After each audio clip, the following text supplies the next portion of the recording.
Friends, welcome to Bharat digital classes. हूँ छूँ आपनो मित्र पार्थ सोरठिया અને આજે આપણે ચર્ચા કરવાની છે ઇકોનોમિક્સના એક નવા ટોપિકની। આપણે લાસ્ટ લેક્ચરની અંદર પ્રત્યક્ષ કરોની ચર્ચા કરી કે ડાયરેક્ટ ટેક્સ શું છે। ઓકે, ડાયરેક્ટ ટેક્સ શું છે એ દરેક વસ્તુની ચર્ચા જે છે આપણે લાસ્ટ લેક્ચરની અંદર કરી। આ જે આપણો લેક્ચર જે રહેશે એ રહેશે પ્રત્યક્ષ કર કોને કહેશું આપણે, અપ્રત્યક્ષ કર। ઓકે, સમજીએ કે અપ્રત્યક્ષ કર શું છે। હવે વિદ્યાર્થી મિત્રો અહીંયા તમે સરળતાથી સમજી શકો એ રીતે જ હું અહીંયા આખું તમને સમજાવવાનો છું। હવે શું હતું કે પહેલા રાજ્ય સરકાર દ્વારા અને કેન્દ્ર સરકાર દ્વારા બહુવિધ પ્રકારના અલગ અલગ પ્રકારના જે છે કરો લગાડવામાં આવતા હતા। જેમ કે અલગ અલગ પ્રકારના કરો હતા, જેને આપણે સેલ્સ ટેક્સ કહીએ છીએ, વેટ, આ પ્રકારના બહુ બધા કર હતા, મનોરંજન વેરો, આ પ્રકારના કેટલા એવા ટેક્સ હતા જે અપ્રત્યક્ષ હોય। અપ્રત્યક્ષ એટલે શું કે સપોઝ દેટ પહેલા જે કર હતો, જેમ કે પહેલા સેલ્સ ટેક્સ હતો, સેલ્સ ટેક્સ કોઈ વસ્તુ ઉપર લાગતો જે ટેક્સ હતો સેલ્સ ટેક્સ, તો એની અંદર કેવું હોય કે સપોઝ દેટ અહીંયા જે ટેક્સ છે સેલ્સ ટેક્સ છે અથવા કોઈ બીજો ટેક્સ છે, તો એની અંદર કસ્ટમર જે છે, ગ્રાહક જે છે એ કોને રૂપિયા આપે તો કે અહીંયા આને રૂપિયા આપે, અને આ જે સેલ્સ ટેક્સવાળા જે હશે એ શરૂઆતમાંથી જ કોને રૂપિયા આપી દે, સરકારને રૂપિયા આપી દે। તો ગ્રાહક જે છે એ ડાયરેક્ટલી સામાન્ય રીતે સરકારને રૂપિયા આપતો નથી। હવે સરકારને એ ખ્યાલ આવ્યો કે ભાઈ આમાં બહુ બધી માથાકૂટ હતી, કાસ્કેડિંગ ઇફેક્ટ બહુ વધારે હતી। હું સમજાવું કે શું એવી માથાકૂટ હતી, શા માટે જીએસટી લાવવામાં આવ્યો એ આપણે સમજીએ। જો cascading effect of indirect tax, cascading effect જે છે એ કઈ રીતે હતી કે tax on tax effect rise the price of goods. પહેલાં કેવું થતું હતું કે સપોઝ દેટ કાસ્કેડિંગ ઇફેક્ટ કઈ રીતે હતી જ્યારે જીએસટી નહોતું ત્યારે, કે સપોઝ દેટ 200 રૂપિયાની કિંમતની કોઈ વસ્તુ, સમજો 200 રૂપિયાની વસ્તુ, સોરી, આ કાસ્કેડિંગ ઇફેક્ટને ટેક્સમાં ઉપર ટેક્સ હતી, ટેક્સ પર ટેક્સ, એ પ્રકારની કાસ્કેડિંગ ઇફેક્ટને દૂર કરવા માટે સરકાર જીએસટી લાવ્યો। પહેલાં કેવું હતું કે સપોઝ દેટ અહીંયા આજે 200 રૂપિયાની સપોઝ દેટ કોઈ વસ્તુ રિટેલરે હોલસેલ વ્યક્તિ પાસેથી ખરીદી તો એમાં 10% ટેક્સ લાગશે, કારણ કે કોણે ખરીદી છે, એ જે રિટેલર જે છે એને કોણે ખરીદી, હોલસેલર પાસે ખરીદી। એટલે 200 રૂપિયામાં 10% ટેક્સ લગાવો તો કેટલા થાય, 220 રૂપિયા થશે। હવે આ 220 રૂપિયામાં જે રિટેલર જે છે એ ગ્રાહકોને વેચશે તો એ પણ કંઈક 20 રૂપિયા નફો કરશે। તો અહીંયા ભાવ કેટલા થઈ ગયા, 240 થઈ ગયા। કેવા ભાવ થઈ ગયા, 240 રૂપિયા અહીંયા ભાવ થઈ ગયા છે। ઓકે, 240 રૂપિયા અહીંયા ભાવ થાય છે। હવે મિત્રો આ પણ 20% કંઈક નફો લેશે અથવા 20 રૂપિયા નફો લેશે, તો 220ની જે વસ્તુ હતી એને હવે કેટલા ભાવમાં વેચશે, 240 રૂપિયા। તો 240ના પાછા 10% ટેક્સ ચૂકવવો પડશે, 240ના પણ શું ચૂકવવા પડશે, 10% જે છે એ ટેક્સ જે છે એ ચૂકવવો પડશે। તો 240ના 10% ટેક્સ એટલે કેટલા રૂપિયા થાય, 24 રૂપિયા થાય છે। કેટલા રૂપિયા થાય છે, 24 રૂપિયા થાય છે। તો હવે તમે અહીંયા ગણો કે 240માં પછી નવા 24 રૂપિયા ઉમેરી દો તો હકીકતમાં રૂપિયા કેટલા થઈ જાય, 264 રૂપિયા થઈ જાય। હવે જો આ કાસ્કેડિંગ ઇફેક્ટને આપણે દૂર કરી દઈએ અને પહેલેથી જ 200 રૂપિયામાં, ઓકે 200માં આ પ્રકારનો 20% આપણે જો ટેક્સ લગાડી દઈએ, આ પ્રકારનો ટેક્સ અને નફો પણ આપણે લઈ લઈએ ભાઈ 220 રૂપિયા છે, કંઈ વાંધો, ચાલો 220 રૂપિયા, અથવા તમે પહેલેથી જ એ પ્રકારનો નફાને એડ કરી અને એની અંદર ટેક્સ લઈ લો તો આ કાસ્કેડિંગ ઇફેક્ટ જે છે એને દૂર કરી શકાય છે। આમ તો ઇનડાયરેક્ટ ટેક્સની અંદર આ પ્રકારની કાસ્કેડિંગ ઇફેક્ટ જે છે એ હોય છે। ઓકે, અને આના લીધે શું થાય કે કોઈ બી વસ્તુની જે પ્રાઇસ જે છે એ કેવી થઈ જાય, વધી જાય। આના લીધે શું થાય કે કોઈ બી વસ્તુ હોય તો એ વસ્તુના કિંમતમાં વધારો થતો હોય છે। તો આ પ્રકારની કાસ્કેડિંગ ઇફેક્ટ જે છે એ જોવા મળે છે। ઓકે, હવે અપ્રત્યક્ષ કર જે છે એના લાભો શું છે, ઓકે અપ્રત્યક્ષ કરના લાભો શું છે, ઇઝી ટુ કલેક્ટ। હવે આમાં કોઈ પર્ટિક્યુલરલી વ્યક્તિગત રીતે કોઈ પાસે કલેક્ટ કરવા નથી જવાનું। જેમ કે જીએસટી છે તો જીએસટી નંબર હશે બધા પાસે। ઓકે, જે રીતે બધા પાસે પાન કાર્ડ નંબર હશે તો બધા પાસે એ રીતે જીએસટી નંબર હશે। તો ડાયરેક્ટલી જે વ્યક્તિ હશે, જે અલગ અલગ વસ્તુઓ વેચતો હશે, જે મોટો વેપારી હશે કે જે કાપડ બનાવે છે કે વોટેવર, તો એ ડાયરેક્ટલી કોને પે કરશે, આ જીએસટી, ડાયરેક્ટલી એ જીએસટી જે છે એ જીએસટી નેટવર્ક ઉપર ડાયરેક્ટ જે છે પે કરશે। ઓકે, સમજાય છે। બીજું આનો ટેક્સ બેઝ પણ મોટો છે, આનો ટેક્સ બેઝ કેવો છે, ખૂબ જ મોટો છે। ટેક્સ બેઝ જે છે એ ઘણો મોટો છે, લાર્જ ટેક્સ બેઝ। અહીંયા વાત કરું છું જીએસટીની, one nation one tax. Okay, તો જીએસટીમાં આપને ખ્યાલ છે કે ટેક્સ બેઝ પણ કેવો હોય છે, મોટો હોય છે। ટેક્સ બેઝ જે છે એ પણ કેવો હોય છે? મોટો હોય છે. કારણ કે આમાં દરેક લોકો, સપોઝ હું પાર્લેજીનું બિસ્કિટ લઉં તો પાર્લેજીનું આ બિસ્કિટમાં જ સપોઝ જે બી જીએસટી હશે એ મને પણ એટલો જ લાગુ પડશે. અનિલ અંબાણી હોય કે મુકેશ અંબાણી હોય કે વિજય માલિયા હોય, એ બધાને એટલું જ લાગુ પડે. સમજાય છે? સપોઝ હું કોઈ કોકોકોલાની બોટલ લઉં છું, કોકોકોલાની આ બોટલમાં, ઓકે, કોકાકોલાની આ બોટલમાં મારા પર જેટલો ટેક્સ લાગે છે, હું જેટલો જીએસટી ભરું છું એટલો જ જીએસટી જે છે એ નિર્મલા સીતારામનજી, મોદીજી ભરશે. મોદીજી સપોઝ કોકાકોલા પીવે છે તો મોદીજીને પણ એટલો ટેક્સ પે કરવો પડશે. સમજાય છે? એટલે બધાનો એક લાર્જ બેઝ આવી જાય છે. હવે અહીંયા આમ જીએસટીના રેટ તમે જુઓ ને તો એની અંદર મને ઇક્વિટી જોવા મળે છે. ઘણા લોકો એવું કહેતા હોય કે જીએસટી જે છે એ માત્ર ને માત્ર, અત્યારે આપણે આગળના કોઈ ટેક્સની ચર્ચા નથી કરવાની, હું માત્ર ને માત્ર અહીંયા જીએસટીની જ ચર્ચા કરીશ. ઘણા લોકો એવું કહેતા હોય છે કે જે જીએસટી જે છે, ગુડ્સ એન્ડ સર્વિસ ટેક્સ જે છે, એમાં સામાન્ય રીતે એ મોટાભાગે પ્રતિગામી છે, એટલે કે રિગ્રેસિવ છે. કારણ કે બધા લોકો માટે સેમ છે એવું નથી. તમે જો એસીવાળા રેસ્ટોરન્ટની અંદર જાઓ તો તમારે 18% ટેક્સ ભરવાનો છે, પરંતુ તમે સાદા 50 રૂપિયાવાળા કોઈ ભોજનાલયમાં જાઓ તો એમાં કોઈ 0% ટેક્સ છે, એમાં કોઈ પણ ટેક્સ તમારે ભરવાનો થતો નથી. સમજો, આ વસ્તુ બહુ મહત્વની છે. હવે તો આ તો આપણે એમ કહી શકીએ કે આ તો ઇક્વિટી ઉપર આધારિત ટેક્સ છે. સાવ એવું નથી કે બધા માટે એક જ સરખો ટેક્સ કરી દો. એમાં પણ એ લોકોએ ગરીબોનું પણ ધ્યાન રાખવા માટે, કારણ કે મોદી સાહેબ એવું કહેતા કે આ સરકાર જે છે ગરીબો, ગાંવ અને કિસાન, ગાંવ ગરીબ કિસાન કી સરકાર છે. તો મોદી સાહેબે જે બિલ લાવ્યા, આમ તો અરુણ જેટલી 1 જુલાઈ 2017ના રોજ આ ટેક્સ લાગુ થયો અને બંધારણીય સુધારો કરવામાં આવ્યો હતો, 101 કોન્સ્ટિટ્યુશનલ એમેન્ડમેન્ટ. અને એના અંતર્ગત જીએસટી જે છે એક પ્રકારના બધા જ જે ઇનડાયરેક્ટ ટેક્સ હતા એ બધા જ અપ્રત્યક્ષ કરોને નાબૂદ કરી અને એક જ કર લાગી દીધો. અને એ કર કેના ઉપર લાગશે? વસ્તુઓ ઉપર અને સેવાઓ ઉપર. કેના ઉપર લાગશે? વસ્તુઓ અને સેવાઓ. આમ તો આ લગાડવાની વાત બહુ પહેલાં પણ થઈ હતી. જેમ કે અટલ બિહારી વાજપેયીની સરકાર હતી ત્યારે એક સમિતિનું પણ ગઠન કરવામાં આવ્યું હતું, અસીમ દાસ ગુપ્તા સમિતિ. ઓકે, અસીમ દાસ ગુપ્તા સમિતિ. પરંતુ ત્યાર પછી અટલજીની સરકાર બદલાઈ જાય છે, મનમોહનસિંહની સરકાર આવે છે. પી ચિદમ્બરમ ત્યારે નાણામંત્રી હોય છે. પી ચિદમ્બરમ જ્યારે નાણામંત્રી હોય છે ત્યારે બિલ પણ લાવે છે, પણ એ બિલનો બહુ વિરોધ થાય છે. વિરોધ થવાનું કારણ હતું રાજ્ય સરકાર. અલગ અલગ રાજ્ય સરકારોની ડિમાન્ડ એવી હતી કે ભાઈ તમે પેટ્રોલિયમ જે છે એ પેટ્રોલિયમને જીએસટીના દાયરામાં લાવો નહીં. અને આ લોકો પેટ્રોલિયમને પણ જીએસટીના દાયરામાં લાવતા હતા. એટલે જ આ બિલ જે છે એનો ખૂબ વિરોધ થયો. ઇવન ગુજરાત સરકારમાં ત્યારે તત્કાલીન જે ગુજરાતના જે નાણામંત્રી હતા નીતિનભાઈ પટેલ, અને ત્યારે તત્કાલીન જે મુખ્યમંત્રી હતા શ્રી માનનીય વડાપ્રધાન અત્યારે છે નરેન્દ્ર મોદી, તો એ પણ વિરોધ કરે છે જીએસટીનો. ઓકે, કારણ કે રાજ્ય સરકારની જે મોટાભાગની જે આવક હોય એ પેટ્રોલિયમમાં હોય છે. પેટ્રોલિયમમાં જે ડ્યુટી લગાડે છે, ઓકે, પેટ્રોલિયમની અંદર જે ડ્યુટી, ઓકે, જે અલગ અલગ પ્રકારની કસ્ટમ ડ્યુટી લગાડે છે, તો ડ્યુટીમાં જ એની સારી એવી આવક જે છે એ થતી હોય છે. તો એટલા માટે ત્યારે રાજ્ય સરકારે વિરોધ કરેલો.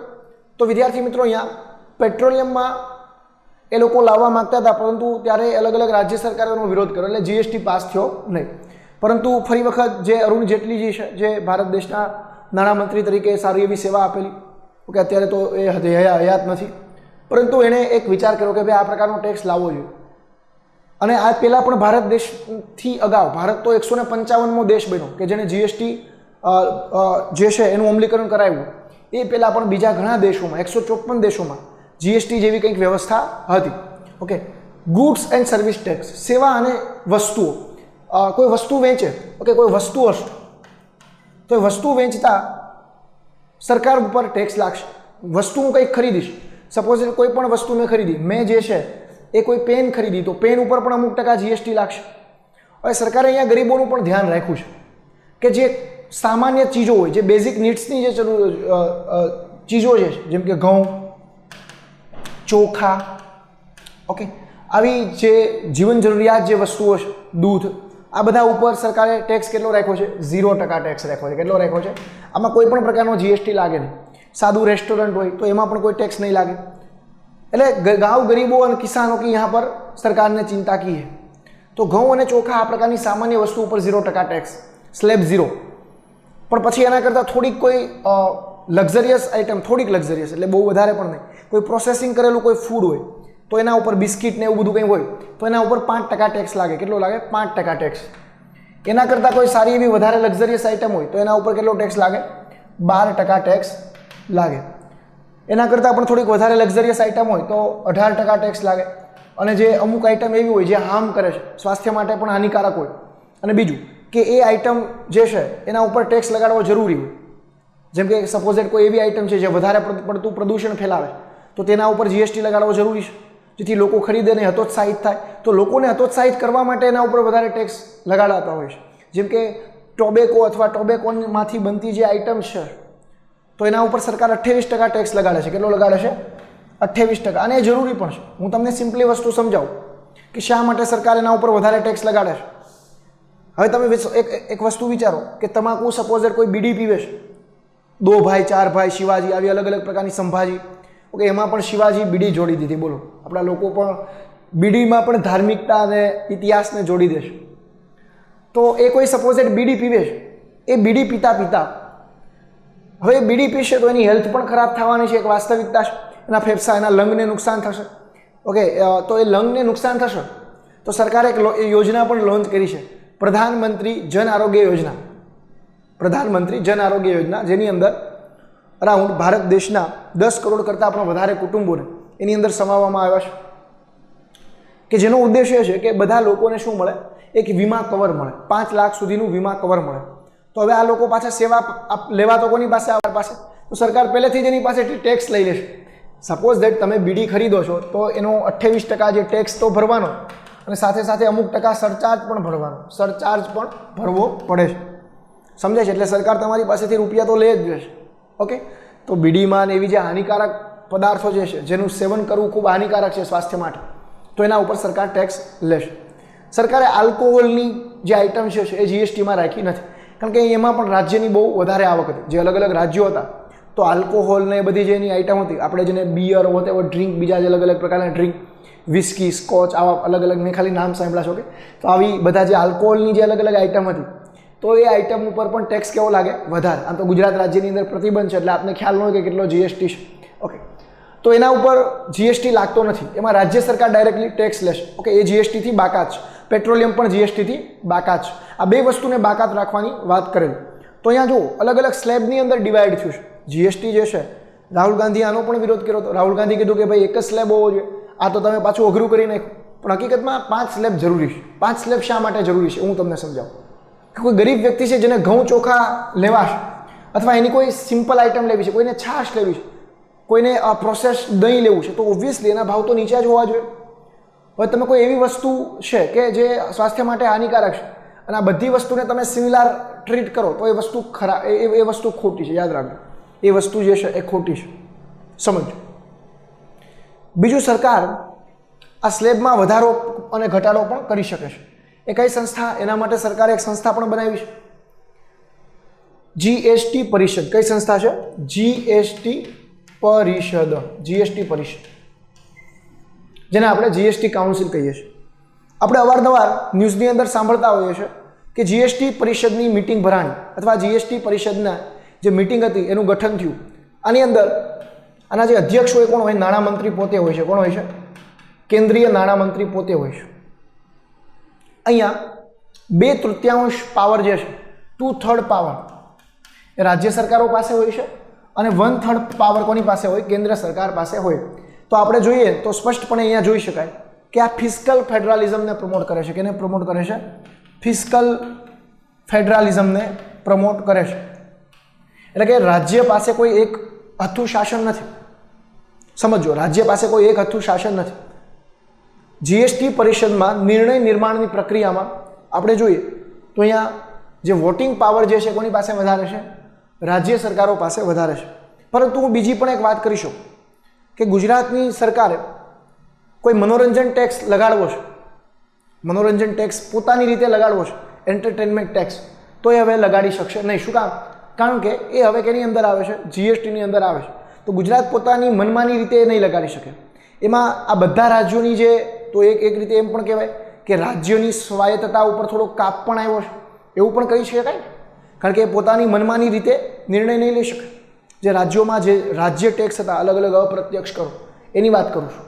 ઓકે, તો અહીંયા હું એક અલગ અલગ વાત કરી આપણે. મેં અહીંયા વાત કરી કે હાર્મફુલ વસ્તુઓના ઉપભોગને ઘટાડવા માટે, કારણ કે સ્વાસ્થ્ય ઉપર શું કરશે, સ્વાસ્થ્યને હાનિ પહોંચાડશે.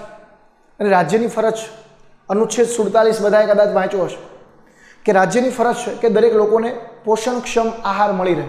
રાજ્ય એટલે સરકાર. ઓકે, રાજ્ય શબ્દ એટલે સરકાર. અનુચ્છેદ 12ની અંદર આ રાજ્ય શબ્દની વ્યાખ્યા જે છે આપેલી છે અનુચ્છેદ 12ની અંદર. હવે વિદ્યાર્થી મિત્રો, લાર્જ ટેક્સ બેઝ એ પણ આપણે જોઈ લીધું, ઇઝી ટુ કલેક્ટ એ પણ જોયું. આગળ વધીએ. હવે જીએસટી હજી આપણે ડિટેલમાં જોવાનું છે એટલે કોઈ ટેન્શન નહીં લેતા. ગેરલાભો શું છે? મેં કીધું કે પ્રતિગામી છે. પાર્થ સોરઠિયાને પણ 2020 બિસ્કિટના એટલો જીએસટી ભરવાનો. મુકેશ અંબાણી અને વિજય માલ્યા પણ જો 2020 બિસ્કિટ ખાતા હોય તો એને પણ એટલો ટેક્સ ભરવાનો. આ તો અન્યાય છે ભાઈ પાર્થ સોરઠિયા સાથે. તો અહીંયા આ ટેક્સ કેવો છે? રિગ્રેસિવ છે. ઓકે, રિગ્રેસિવ છે. ઓકે, સોરી, આ પ્રિન્ટ મિસ્ટેક છે થોડી. રિગ્રેસિવ આ ટેક્સ જે છે એ કેવો છે? રિગ્રેસિવ છે. એને આપણે પ્રતિગામી પણ કહીએ છીએ.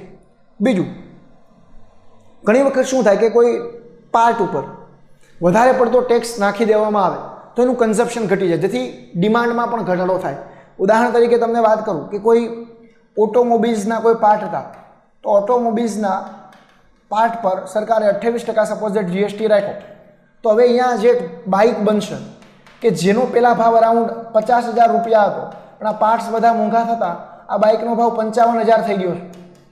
ઓકે, અને આમ જોવા જાવ તો 5,000નો ભાવ વધ્યો, કારણ કે 28%ના સ્લેબમાં ઓટોમોબાઈલ્સના પાર્ટને મૂક્યા છે લોકોએ.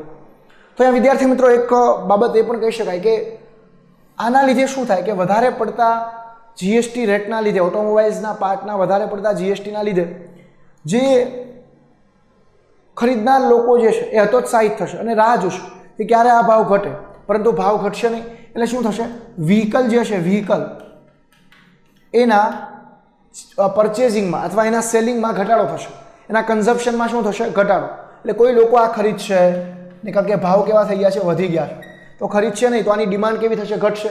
તો પછી જે ઇકોનોમિક ગ્રોથ થવી જોઈએ ઓટોમોબાઈલ સેક્ટરની થશે નહીં. એ પછી પોતાના કર્મચારીઓને પણ છૂટા કરવા મળશે. એટલે હમણાં ઓટોમોબાઈલની અંદર જ્યારે ક્રાઇસિસ હતી ત્યારે જીએસટી પરિષદની જે બેઠક થઈ એમાં ઓટોમોબાઈલ્સના પાર્ટનો ફરી વખત ઓટોમોબાઈલ સેક્ટર જે છે એને રિવાઇવ કરવા માટે અથવા એમાં જે મંદી આવી છે એને તેજીમાં તબદીલ કરવા માટે આનો જો ભાવ ઘટી જાય તો લોકો ઇઝીલી ખરીદી શકે. તો સરકારે શું કર્યું કે ઓટોમોબાઈલના જે પાર્ટ હતા એ જે 28% સ્લેબમાં હતા એ 28% સ્લેબમાંથી એને કયા સ્લેબમાં લઈ લીધા? 18% સ્લેબમાં લઈ લીધા છે. સમજાય છે? બીજું, અહીંયા અલગ અલગ સરકારે પેસ્ટિસાઇડ, ફર્ટિલાઇઝરમાં પણ જીએસટી વધારે રાખ્યો છે. ટ્રેક્ટર ને એ બધામાં પણ જીએસટી બહુ વધારે રાખ્યો છે. તો જે મોડર્ન એડવાન્સ ઇક્વિપમેન્ટ જે એગ્રીકલ્ચરની અંદર યુઝ થતા હોય તો એમાં મારું એવું માનવું છે કે જીએસટી ઓછો રાખવો જોઈએ. કારણ કે અત્યારે એક તો જેથી ખેડૂતો ઓછા ભાવે એ ઇનપુટ ખરીદી શકે અને એગ્રીકલ્ચરની અંદર મોડર્નાઇઝેશન લાવી શકે, એગ્રીકલ્ચરની અંદર આધુનિકરણ જે છે એ લાવી શકે. ઓકે, તો આ બહુ મહત્ત્વની બાબત છે. તો અહીંયા વિદ્યાર્થી મિત્રો સ્પષ્ટપણે આપને એક ખ્યાલ આવે છે કે કઈ કઈ બાબતો છે જે એના ડીમેરિટ્સ છે, જેને આપણે ગેરલાભો કહીએ છીએ. ઓકે, ડીમેરિટ્સ આપણે ચર્ચા કરી કે કઈ કઈ બાબતો જે છે ડીમેરિટ છે, કઈ કઈ બાબતો છે જે એના ગેરલાભો છે. ઓકે, હવે જુઓ, જીએસટીની મદદથી આપણે ઇકોનોમીમાં પણ જીએસટી પરિષદ જે છે એક ફિસ્કલ ફેડરલિઝમથી ચાલતું એક વન નેશન વન ટેક્સ, એટલે આખા દેશમાં એક જ ટેક્સ રહેશે. એનો ફાયદો એ થશે કે બધે જે ભાવ ફુગાવો જે છે એને આપણે નિયંત્રણમાં રાખી શકીશું આખા દેશની અંદર. કારણ કે આ ટેક્સનું નામ શું છે? વસ્તુ અને સેવા કર. ઓકે, વસ્તુ અને સેવા કર એ બધામાં આવી જાય. સપોઝ દેટ તમે જુઓ તો આ કર આમ તો મને એવું લાગે છે કે સાવ રિગ્રેસિવ નથી, પણ અહીંયા મેં ગેરલાભમાં લખ્યું કે પ્રતિગામી છે. તો એવો નથી કે સાવ પ્રતિગામી જ છે. જેમ કે સપોઝ દેટ હું કોઈ એસી ટાયર 1ની અંદર અમદાવાદથી દિલ્હીની અંદર મુસાફરી કરું છું તો એનો જીએસટી 18% લાગશે. પરંતુ હું કોઈ લોકલ ટ્રેનમાં જાઉં છું, હું કોઈ લોકલ ટ્રેનની અંદર અમદાવાદથી દિલ્હી જાઉં છું, સમય વધારે લાગશે, પણ જીએસટી કેટલો છે? ખૂબ જ ઓછો છે. 0% જીએસટી છે. લોકલ ટ્રેન છે એમાં કોઈ અને બંને સેવા જ છે. બંને સેવા કઈ છે? પરિવહનની સેવા છે. પરંતુ સુવિધા, લક્ઝરિયસ ફેસિલિટી માટે જીએસટી વધારે છે. એટલે જે અમીર લોકો છે, કારણ કે મારી જેવા લોકો, ગરીબ લોકો તો એવી પ્રકારની ટ્રેનમાં જશે નહીં. ઓકે, તો ઓબ્વિયસલી જે લોકો અમીરો વધારે છે એની પાસેથી વધારે ટેક્સ લેશે. એટલે આપણે સાવ એમ ના કહી શકીએ. તમને મુખ્ય પરીક્ષામાં એવો પ્રશ્ન પૂછાય કે અપ્રત્યક્ષ કર જે છે એ ની વ્યવસ્થા પ્રતિગામી પ્રકારની વ્યવસ્થા છે, વિવેચનાત્મક મૂલ્યાંકન કરો. જીએસટીની પર્ટિક્યુલરલી વાત કરે ત્યાં તમારે પક્ષમાં અને વિપક્ષમાં બંને તર્ક આપવાના અને પર્ટિક્યુલરલી વે ફોરવર્ડ આપવાનો. ઓકે, હવે અહીંયાથી ફુગાવો પણ નિયંત્રિત કરી શકાય છે. આપણે જોયું ને કે રાજકોષીય નીતિનો ઉપયોગ ફુગાવાના નિયંત્રણ માટે પણ થાય છે. સપોઝ દેટ કોઈ અથવા મંદીમાંથી તેજીમાં લાવવા પણ થાય, કે આપણે જોયું કે 28% ઓટોમોબાઈલ પાર્ટના ભાવ હતો તો આપણે 18% કરી નાખ્યા. બીજું, અમુક એવા ક્ષેત્રો હોય જેમ કે અત્યારે જરૂરિયાત એ છે કે વધારેમાં વધારે પડતી ભારત દેશ જે છે હરિત ઉર્જા ઉપર ફોકસ કરે, હરિત ઉર્જા ઉપર. તો તમારે જે લોકો સોલાર પેનલનો અથવા સોલાર કુકરનો, સોલાર પંપનો ઉપયોગ કરતા હોય તો એમાં 0% જીએસટી કરી દો, જેથી લોકો વધારે ઉત્સાહિત થાય અને સસ્તા ભાવે એ સોલાર કુકર છે, સોલાર પંપ છે એને ખરીદી શકે, અથવા સોલારથી ચાલતી કોઈ બાઇક છે. બીજી વસ્તુ કે સરકાર શું કરી શકે, ઈ બાઇક ઉપર 0% જીએસટી નાખે અને બીજી જે બાઇક હોય એમાં 18% અથવા 28% જીએસટી નાખે. તો લોકો કઈ બાઇક ખરીદશે? ઈ બાઇક, કારણ કે સસ્તી મળે છે. સમજો, આ બહુ વસ્તુ મહત્વની છે. હવે ઈ બાઇકથી શું થશે? ભારત દેશનું પ્રદૂષણ, જે ક્લાઇમેટ ચેન્જ જે છે કેવું થશે? ઘટશે. ઓકે, કારણ કે ઈ બાઇકથી કોઈ પ્રદૂષણ ફેલાશે નહીં. ઓકે, જ્યારે સામેની બાજુ પેટ્રોલથી ચાલતી બાઇકમાં પ્રદૂષણ પણ ફેલાશે. અને ઓબ્વિયસલી આપણે પેટ્રોલિયમની મોટાભાગે શું કહીએ છીએ? આયાત. તો આપણી આયાત પણ કેવી થશે? ઘટશે. આયાત ઘટશે તો આપણી જે ચાલુ ખાતાની જે ખાધ જે છે એ પણ કેવી થશે? ઘટશે. તો આ સરકારે આ પ્રકારના પ્રયાસો કરવા પડશે.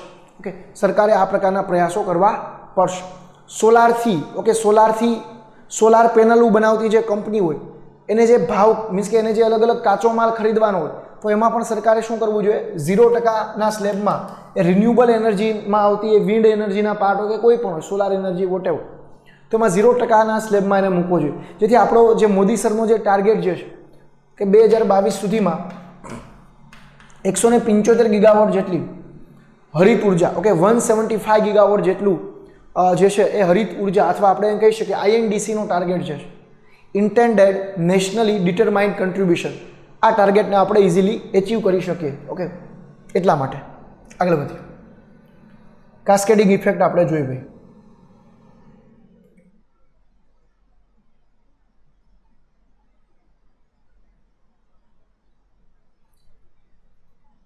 હવે જો આવી કાસ્કેડિંગ ઇફેક્ટ હતી, પહેલાં કેવું થતું હતું? કાસ્કેડિંગ ઇફેક્ટ હતી.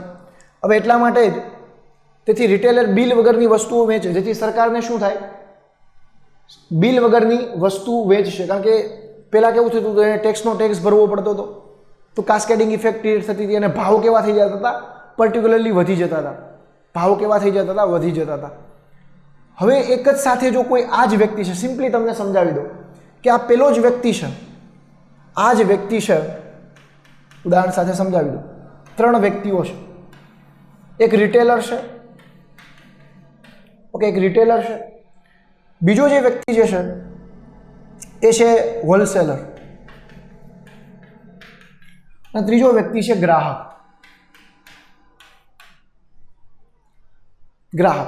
ઓકે, તો અહીંયા હોલસેલરે જે છે ટેક્સ ભરી દીધો, પછી ટેક્સ કોણે ભર્યો? રિટેલરે આને રૂપિયા આપ્યા. એક જ સાથે જો હોલસેલર ટેક્સ ભરી દે તો રિટેલર એને રૂપિયા આપી દે, ગ્રાહક જે છે અહીંયા આને રૂપિયા આપી દેશે. એટલે અહીંયા કાસ્કેડિંગ ઇફેક્ટને દૂર કરવાની વાત છે. એટલા માટે અહીંયા સરકારે ઇનપુટ ક્રેડિટ ટેક્સની વ્યવસ્થા કરી છે. કેની વ્યવસ્થા કરી છે? ઇનપુટ ક્રેડિટ ટેક્સની વ્યવસ્થા કરી છે. એ આપણે સમજીશું કે આ ઇનપુટ ક્રેડિટ ટેક્સ શું છે, કે જેથી લોકો જે છે એ બ્લેક મની ના કરે અને ટેક્સ વ્યવસ્થિત ભરે. મેં વાત કરી હતી કે 101મો બંધારણીય સુધારો કરી અને અપ્રત્યક્ષ કરોને ભેગા કરી વન નેશન વન ટેક્સની અવધારણાને લાગુ કરી છે. તમને કદાચ આ તો આઉટડેટેડ થઈ ગયું છે, છતાં પણ કોઈ એવો પ્રશ્ન પૂછાય કે કયું રાજ્ય પેલું એવું હતું કે જેણે પોતાના રાજ્યમાં પોતાની વિધાનસભામાંથી આ જીએસટી જે છે એને લાગુ કર્યું? ઘણા વ્યક્તિઓનો પ્રશ્ન થાય કે ભાઈ માત્ર ને માત્ર સંસદમાંથી આને પસાર કરી, સંસદમાં જ બંધારણીય સુધારો કરી અને પસાર કરી દીધો હોય તો શા માટે પાસ ના થાય? વિદ્યાર્થી મિત્રો યાદ રાખજો કે અલગ અલગ પ્રકારની બહુમતી હોય. હવે કોઈ ઇસ્યુ એવો છે કે જે રાજ્ય અને કેન્દ્ર બંને માટે સંબંધિત છે, અથવા કોઈ સમવર્તી યાદીનો વિષય છે, તો અહીંયા ઇનડાયરેક્ટ ટેક્સમાં આપણને ખ્યાલ છે કે અમુક જે છે એ ટેક્સ કોણ કલેક્ટ કરતું હતું? રાજ્ય સરકાર. અમુક ટેક્સ કોણ કલેક્ટ કરતું હતું? કેન્દ્ર સરકાર. તો બંનેના વિષયો હતા અને એમાંથી આપણે એક ટેક્સ બનાવીએ છીએ. તો આ પ્રકારના જ્યારે વિષય હોય ત્યારે સંસદમાંથી તો બહુમતીથી પાસ થવું જ જોઈએ, પરંતુ સાથે સાથે સામાન્ય બહુમતીથી અડધા કરતાં વધારે, જે ટોટલ સપોઝ દેટ વિધાનસભા હોય એમાંથી અડધા કરતાં વધારે વિધાનસભાઓમાંથી પણ આ જે છે એ પસાર થવું જોઈએ, એટલે કે બિલ જે છે પસાર થવું જોઈએ. તો જે ગુજરાત રાજ્ય છે પ્રથમ નહોતું, અસમ રાજ્ય એ પ્રથમ રાજ્ય હતું કે જેણે પોતાની વિધાનસભામાંથી જીએસટી બિલ જે છે એને પસાર કર્યું. ઓકે,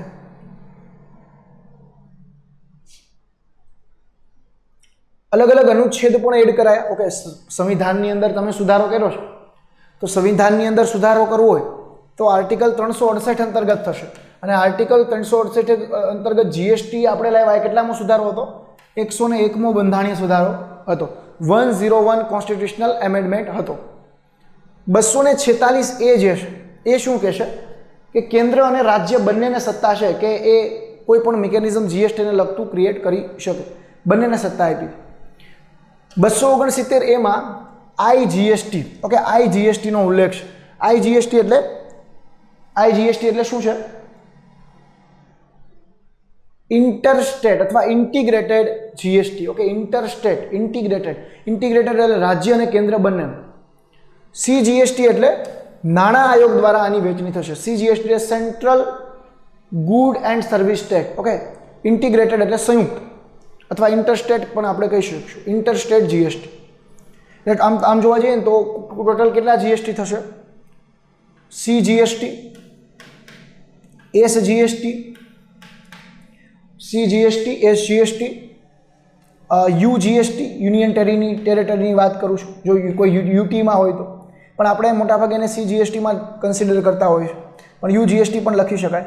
સીજીએસટી, એસજીએસટી, યુજીએસટી અને મહત્વનો છે IGST, integrated goods and service tax અથવા interstate good and service tax. હવે આપણે એક ઉદાહરણ સાથે આખો આ કન્સેપ્ટ તમને સમજાવી દઉં છું કે કઈ રીતે જીએસટી જે છે કામ કરશે. જો અહીંયા જીએસટીની પરિષદની મિટિંગ ભરાતી હોય છે, એક બાજુ હોય છે જેની અધ્યક્ષતા કોણ કરે છે? વર્તમાન સમયમાં તો નિર્મલા સીતારમણ આપણા નાણામંત્રી છે, એટલે ઓબ્વિયસલી અધ્યક્ષતા એ જ કરશે. ઓકે, અને બીજા બધા રાજ્યોના નાણામંત્રી પણ ત્યાં આવે છે, ભાગ લેશે, બંને વચ્ચે ચર્ચા થાય છે. અહીંયા વોટિંગ પાવર જે છે એ કેન્દ્ર પાસે કેટલો હોય છે? 1/3 હોય છે. 1/3 વોટિંગ પાવર કેન્દ્ર પાસે હોય, એટલે કે આમ કેવું હોય તો કહી શકાય કે 33.33% પાવર કેન્દ્ર પાસે હોય. રાજ્ય પાસે પાવર કેટલો હોય? 66.66%. ઓકે, અધ્યક્ષ કોણ છે? નાણામંત્રી પોતે જ અધ્યક્ષ હોય છે. ઓકે વિદ્યાર્થી મિત્રો, આગળ વધીએ.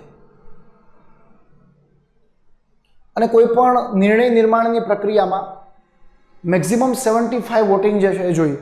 75% વધારે બહુમતીથી કોઈ પસાર થાય અને 50% મિનિમમ કોરમ જોઈએ. શું જોઈએ? કોરમ એટલે 50% સભ્યોની હાજરી જોઈએ. તો અહીંયા મને સ્પષ્ટપણે એવું લાગે છે કે જો એક વસ્તુ તમે વિચારો કે 75% કરતાં વધારેની સહમતિ જોઈએ, એટલે 66.5% તો સપોઝ રાજ્યો હા પાડી દે, તો જો કેન્દ્રની સહમતિ વગર ક્યારેય પણ જે છે, સેન્ટ્રલ ગવર્મેન્ટની સહમતિ વગર ક્યારેય પણ જે છે એ જીએસટીનો કોઈ દી કાયદો પસાર થશે નહીં. જો સેન્ટ્રલ ગવર્મેન્ટ ના પાડી દે એટલે કારણ કે વોટ કેટલા થાય? 66.5% થાય, અને જોઈએ કેટલા?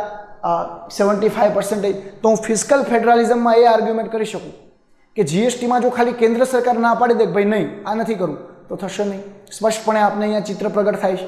ઓકે, તો સેન્ટ્રલ ગવર્મેન્ટની થોડી ઘણી ડિક્ટેટરશીપ પણ છે અહીંયા, એવું મને ભાસે છે. જેવી આઈએમએફમાં કોની હતી? અમેરિકાની. ઓકે, એ જ પ્રકારે અહીંયા છે. આગળ વધીએ. અહીંયા મેં એક કેલેન્ડર બનાવતી એક કંપનીનું ઉદાહરણ દ્વારા આખો કન્સેપ્ટ તમને સમજાવવા માગું છું કે કેલેન્ડર બનાવતી એક કંપની છે, ગુજરાત રાજ્યમાં જ આ કામ કરે છે અને એ કેલેન્ડરો વેચે છે. હવે અહીંયા આપણો જે કર જે છે એનું નામ શું છે? વસ્તુ અને સેવા કર, આવું કંઈક નામ છે. હવે તમારે કેલેન્ડર બનાવવું હોય તો પહેલી વસ્તુ શું જરૂર પડે? એક તો પ્રિન્ટર જરૂર પડે, બીજું જરૂર પડે કાગળ, અને ત્રીજી વસ્તુ જે જરૂર પડશે એ છે ઇંક. ત્યારે તમારું પ્રિન્ટર જે છે બનશે. સમજાય છે? હવે અહીંયા એણે પ્રિન્ટર મુંબઈથી ખરીદ્યું છે. ક્યાંથી ખરીદ્યું છે? મુંબઈથી. એટલે મુંબઈથી સપોઝેડ ખરીદવું હોય એટલે મુંબઈ ભારતમાં છે, સોરી ગુજરાતમાં છે નહીં. મુંબઈ જે છે એ ગુજરાતમાં નથી. 18% શું છે? હવે એક વસ્તુ તમને અહીંયા સિમ્પલી કહી દઉં કે કોઈ રાજ્યની અંદર, સમજો, કોઈ રાજ્યની અંદરથી તમે વસ્તુ નથી ખરીદતા પરંતુ બીજા રાજ્યમાંથી તમે વસ્તુ ખરીદો છો તો તમારે આઈજીએસટી ચૂકવવો પડે. કયો જીએસટી ચૂકવવો પડે? IGST, integrated goods and service tax અથવા interstate good and service tax. તો એ રૂપિયા સીજીએસટીમાં અથવા એસજીએસટીમાં જશે નહીં. એટલે કે સેન્ટ્રલ ગવર્મેન્ટનું જીએસટી અને એસજીએસટીમાં એ રૂપિયા ના જાય. ડાયરેક્ટલી એ રૂપિયા કેમાં એને ચૂકવવા પડે? એ રૂપિયા એને ચૂકવવા પડે આઈજીએસટી તરીકે. તો 1 લાખના પ્રિન્ટરમાં 18%, તો એને કેટલા જીએસટી ચૂકવાશે? આઈજીએસટી 18,000. આમાં એ રૂપિયા આવશે નહીં. ઓકે, અહીંયા ક્યાંથી કહીએ સીજીએસટી અથવા એસજીએસટીમાં ક્યારે રૂપિયા આવે? ગુજરાતમાં જ આ કંપની છે અને ગુજરાતમાંથી જ જો એને પ્રિન્ટર ખરીદવું હોય તો અહીંયા 9,000 રૂપિયા કેમ આવત? સમજો, 9,000 રૂપિયા કેમ આવત? એસજીએસટીમાં અને સીજીએસટીમાં. પણ એને ક્યાંથી ખરીદવું છે પ્રિન્ટર? તો કે મુંબઈથી. તો આઈજીએસટી. ઓકે, ઇંક જે છે, ઇંક 18%ના દરે ગુજરાતમાંથી જ ખરીદી છે.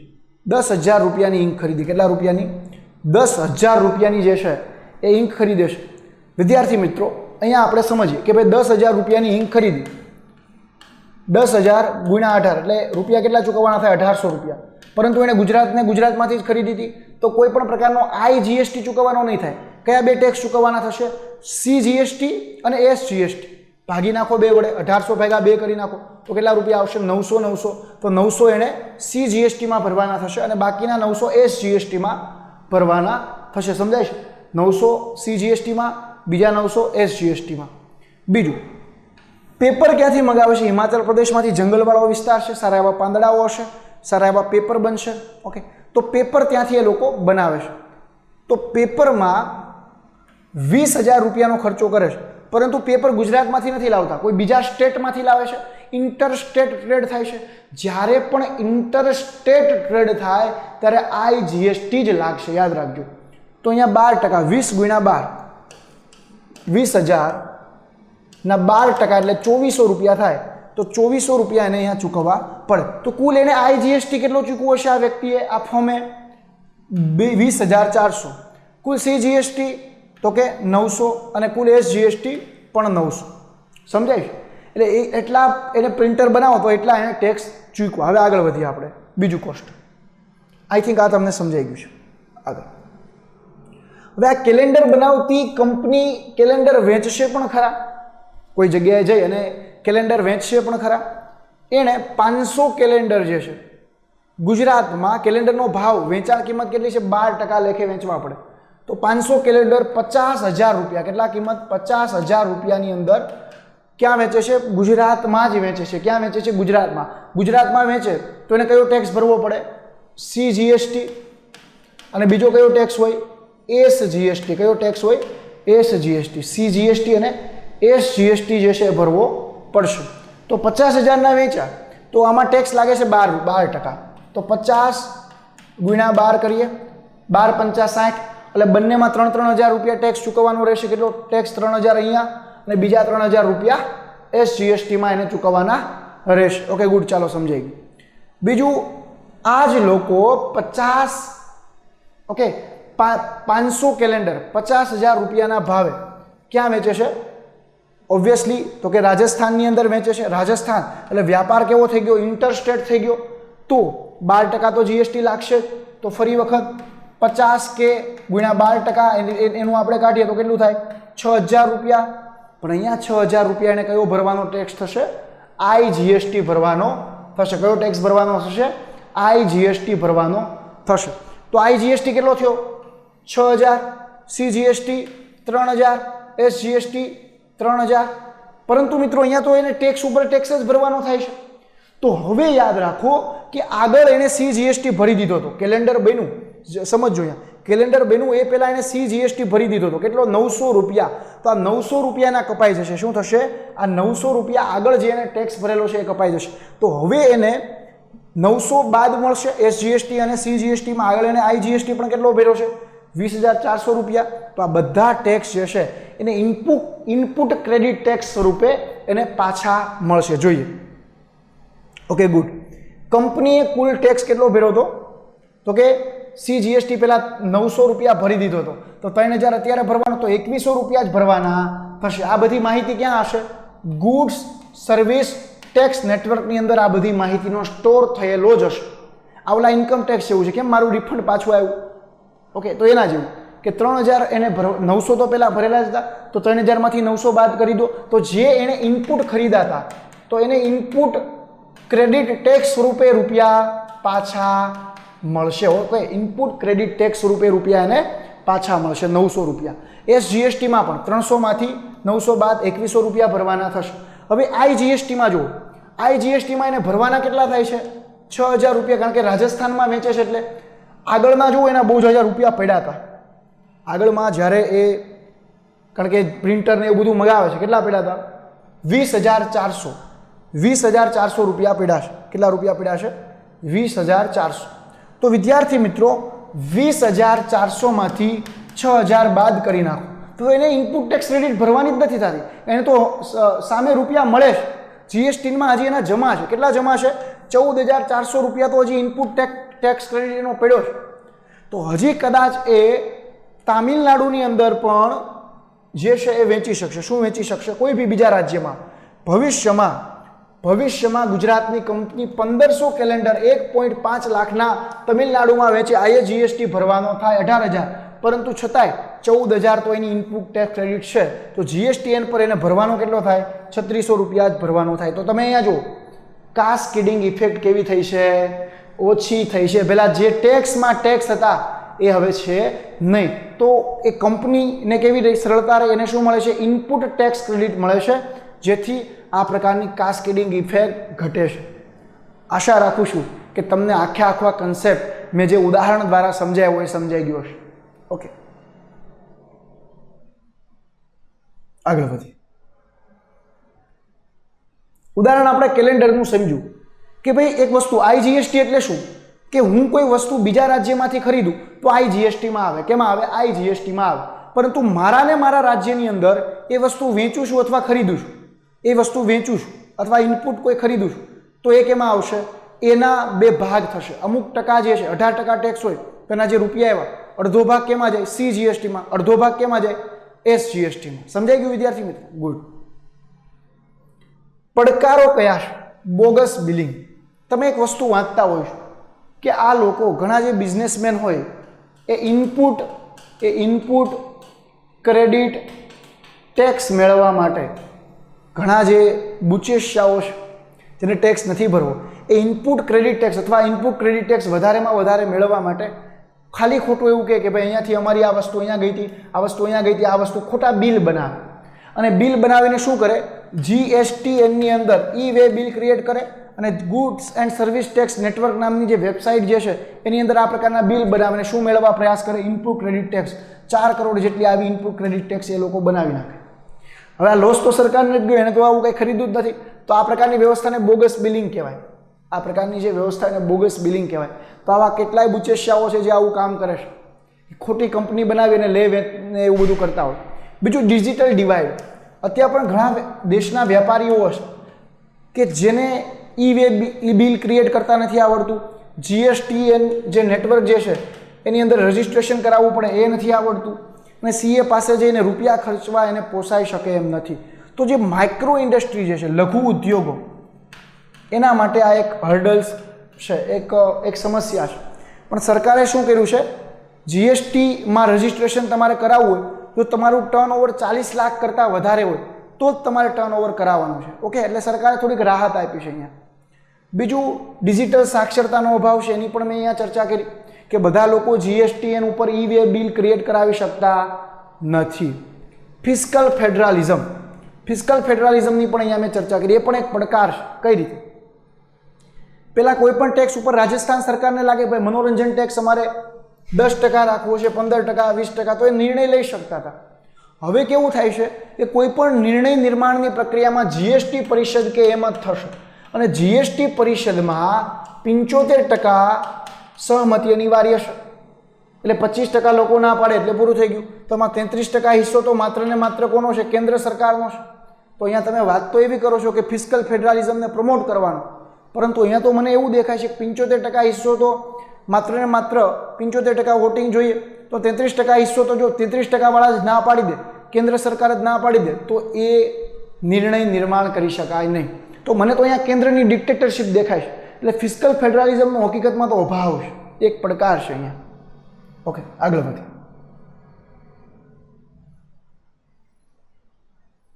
બીજું, વધારે વેલ્યુ એડિશન પ્રાપ્ત કરતા, વેટ પ્રાપ્ત કરતા. વેલ્યુ એડિશન ટેક્સ એટલે શું? વેટ. પેલા વેટ જેવી વ્યવસ્થા હતી, તો હવે એ લોકોને તો આમાં નુકસાન જશે. એને તો વેટ બહુ સારા એવા પ્રમાણમાં મળતો હતો. તો હવે એ લોકોને જીએસટી કમ્પેન્સેશન, કારણ કે આ બિલની સાથે સાથે અલગ અલગ જે બિલ જે કોન્સ્ટિટ્યુશનલ એમેન્ડમેન્ટમાં રજૂ કર્યા હતા, એમાં એક બિલ એ પણ હતું, જીએસટી કમ્પેન્સેશન બિલ, એટલે કે જીએસટી વળતર બિલ.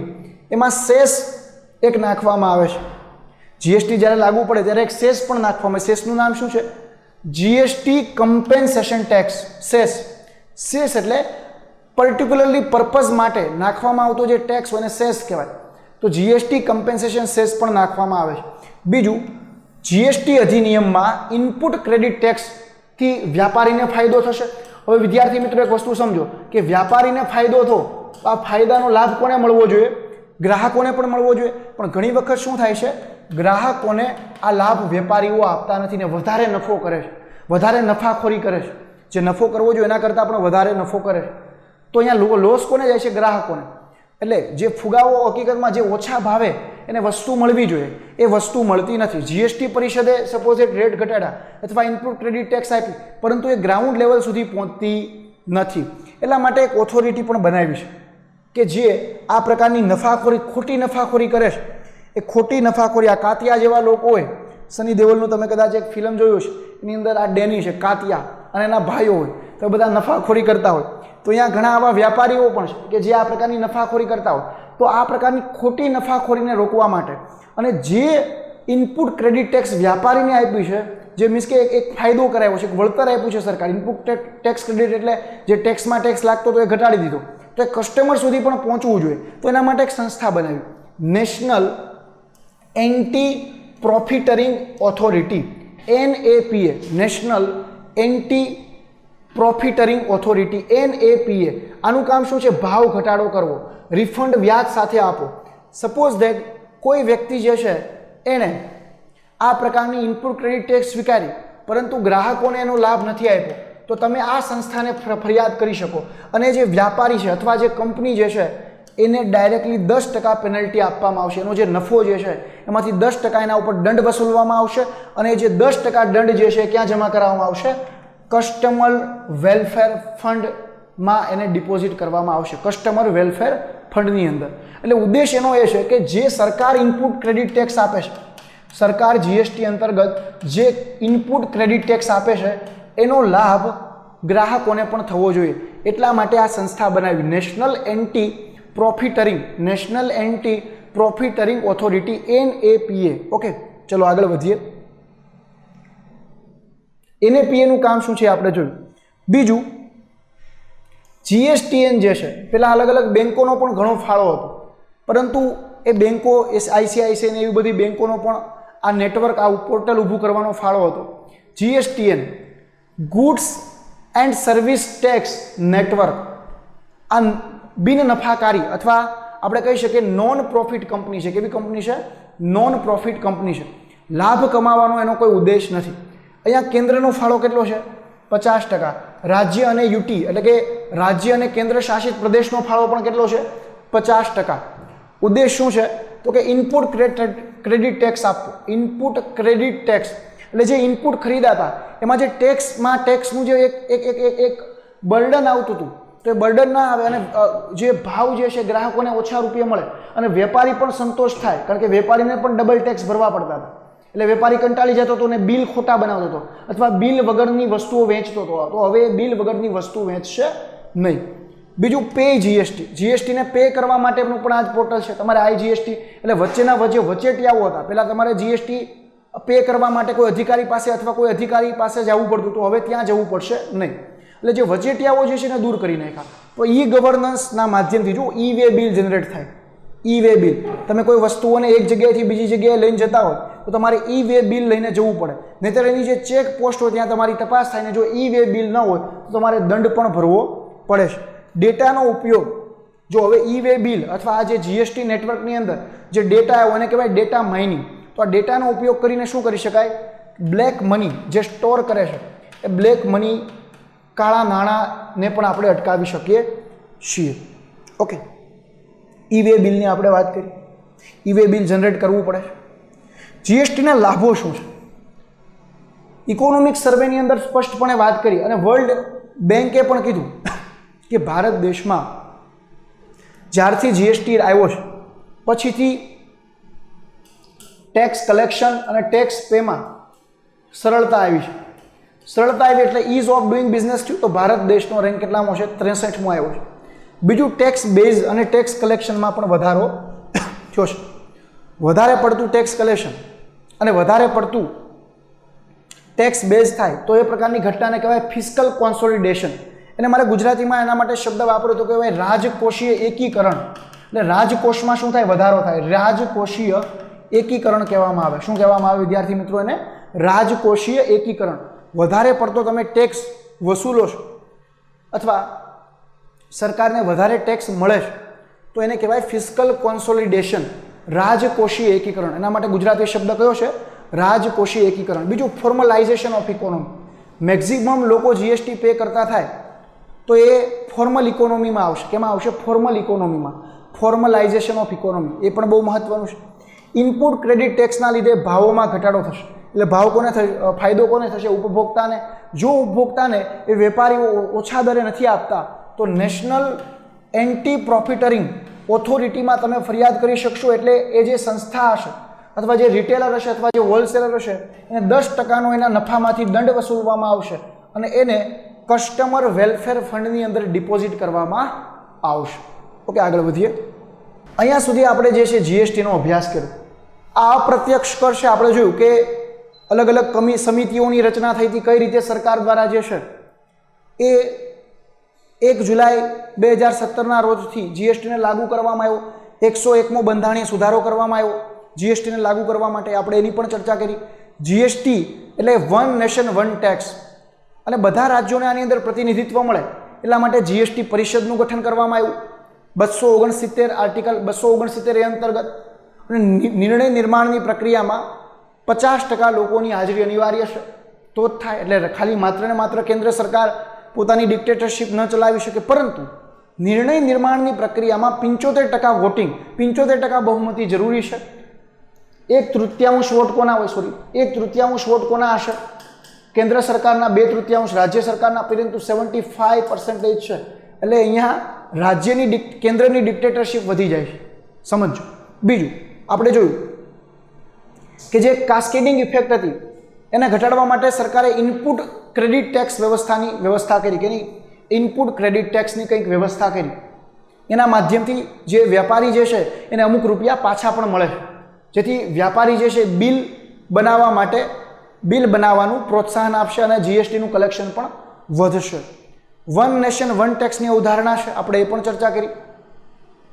અહીંયા આપણે એક કેલેન્ડરના ઉદાહરણ દ્વારા સીજીએસટી કઈ રીતે કલેક્ટ કરી શકાય, આઈજીએસટી કઈ રીતે કલેક્ટ કરી શકાય, એસજીએસટી કઈ રીતે કલેક્ટ કરી શકાય એની ચર્ચા કરી.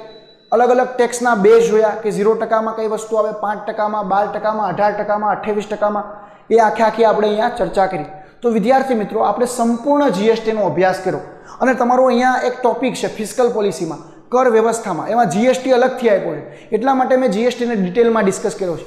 આગળના સેલ્સ ટેક્સ, વેટ એની કોઈ આપણે ચર્ચા કરવાની નથી. આપણે જીએસટીની જ માત્ર ને માત્ર ચર્ચા કરવાની હતી, જે ચર્ચા અહીંયા પૂર્ણ થાય છે. કેલેન્ડરનું ઉદાહરણ આઈ થિંક તમને બધાને સમજાઈ ગયું હશે. એના ઉદાહરણ દ્વારા મેં જીએસટી ડિટેલમાં સમજાવ્યું. ઈ વે બિલ જનરેટ કરવામાં અથવા જીએસટી ભરવા માટે એક પોર્ટલ પણ બન્યું છે જેનું નામ શું છે? જીએસટીએન. કેન્દ્ર સરકારનો 50% હિસ્સો, યુટી અને રાજ્યનો 50% હિસ્સો, એની પણ આપણે ચર્ચા કરી. એના જરા ડેટા આવે તો મની, જે બ્લેક મનીને અટકાવવા માટે પણ એ ડેટાનો ઉપયોગ કરી શકાય અને પોલિસી બનાવવા માટે પણ એ ડેટાનો ઉપયોગ કરી શકાય છે. વિદ્યાર્થી મિત્રો, અહીંયા આપણે સ્પષ્ટ રૂપે અને પૂર્ણ રૂપે જીએસટીનો અભ્યાસ પૂરો કર્યો। આશા રાખું છું કે તમને જીએસટી જે છે એ ઊંડાણપૂર્વક સમજાઈ ગયું હશે। છતાં પણ તમને જો કોઈ જીએસટીની અંદર પ્રશ્ન હોય અથવા અપ્રત્યક્ષ કરને લગતા કોઈ પ્રશ્ન હોય, આપણે જોયા કે અપ્રત્યક્ષ કરના લાભો કયા છે, એના ગેરલાભો કયા છે, એનો પણ આપણે અભ્યાસ કર્યો। એક મુખ્ય પરીક્ષાનો પ્રશ્ન પણ મેં તમને લખવા આપ્યો છે। ઓકે, હું જે પણ અહીંયા શબ્દ બોલું છું એ શાંતિથી તમારા માઇન્ડની અંદર સાંભળજો। જો કદાચ તમને પ્રશ્ન હોય તો ફરી વખત આ વિડીયો તમે 2 થી 3 વખત જુઓ, બધા કન્સેપ્ટ તમારા ક્લિયર થશે। છતાં પણ કોઈ પ્રશ્ન છે તમે મને પર્સનલી પણ મેસેજ કરી શકો છો, અને આપણી જે એપ્લિકેશન જે છે એની અંદર તમે કોમેન્ટ પણ કરી શકો છો, કોમેન્ટ બોક્સની અંદર। વિદ્યાર્થી મિત્રો, ફરી આપણે નવા ઉત્સાહ સાથે નવા લેક્ચર સાથે મળીશું। મને રજા આપો છો, રજા આપજો। જય હિન્દ, જય ભારત।